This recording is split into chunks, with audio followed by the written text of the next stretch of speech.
Hello everyone, Scott here, and today I want to talk about perk variety in Dead by Daylight, or rather the lack of it. We all know that we all go into a match, whether you're playing killer or survivor, that we bring almost the same perks to a game, unless you're doing challenges, new builds, or some random perk like builds similar to Chaos Shuffle. I see the same perks over and over again, like Sprint Burst, Adrenaline, Windows of Opportunity, Lithe, Deja Vu, Dead Hard, Decisive Strike, and so on. I see some of them almost all the time, and some of them is still common, but might be switched out with other perks. This is obviously from the survivor side, while killers bring perks like Scorch Hook, Pain Resonance, Pop Goes the Weasel, Corrupt Intervention, Surge, Lethal Pursuer, Nowhere to Hide, and others as well. I want to clear that these are perks I have personally seen a lot in my matches. Your experience might be different, bear that in mind. But to me, this feels stale and boring to see the same perks over and over.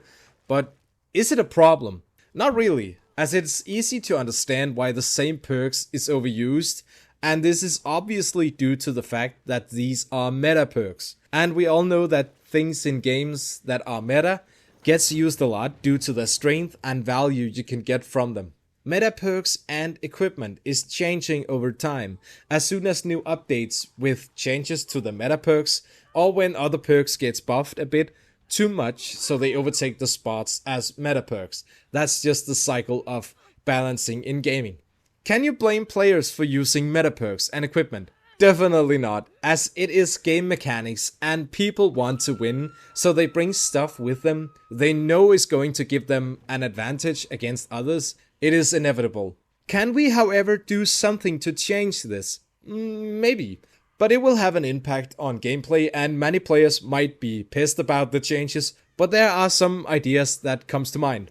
One of the changes that could be implemented is not an idea that I've come up with personally, but rather Choi's idea that they made a video about, and I will leave a link to the video, but I will try my best to make a description of it here. With the implementation of the Call of Duty's 10 points video, where they explained that if DBD had the 10 point system from COD, where players could only bring in equipment as long as it didn't go over the 10 points limit, then they were good to go. This meant that players who tried to take multiple strong elements into a match could not finish their build as they went too far on the scale, so it forced players to either take lots of weak stuff with them or low amount of utilities but strong ones with them in a match. This could fix the issue with the same perks being different in strengths but have the same cost to them, so people would obviously just bring the strong things with them, while this system makes players decide to either pick some strong perks or have a full build with weak stuff with them. Behavior could also obviously change the point prices for every item if they are too strong, meaning perks doesn't have to be changed altogether.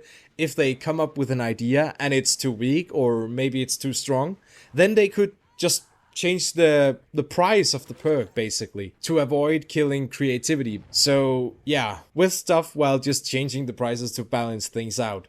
Onto another form of change behavior could implement would be shaking up perks and their stats, or maybe even change their overall usage with new stuff. This is obviously the less creative solution and not a one I'm that much of a fan of, but I guess if it works then it could be used in the game. And also one that will take more hours to do, as behavior will have to change up stuff as they go, and it might take lots of time to do. Do I think these changes should be implemented? No, not necessarily, as it might take too much time and resources and could also confuse the player base, especially idea 2 here, and it can end up making more players annoyed than happy. I feel like the perk game in DBD is kinda bland, as it's almost the same perks I meet in every game, whether I'm playing killer or survivor, and I think it's a shame that some weaker perks gets no attention at all, and they're basically left in the back of the roster, doomed to collect dust. What do you think about the topic of perks? Do you think behavior shouldn't touch a system that already works, or do you agree with me that perks needs a bit of variety instead of the same perks every game? So basically shaking up the meta a bit. Leave a like on this video and ring the bell for notifications when I upload new videos, and of course, don't forget to subscribe. Thank you for watching this video. I'm Scott, and I'm out. See you all in the next video. Bye everyone.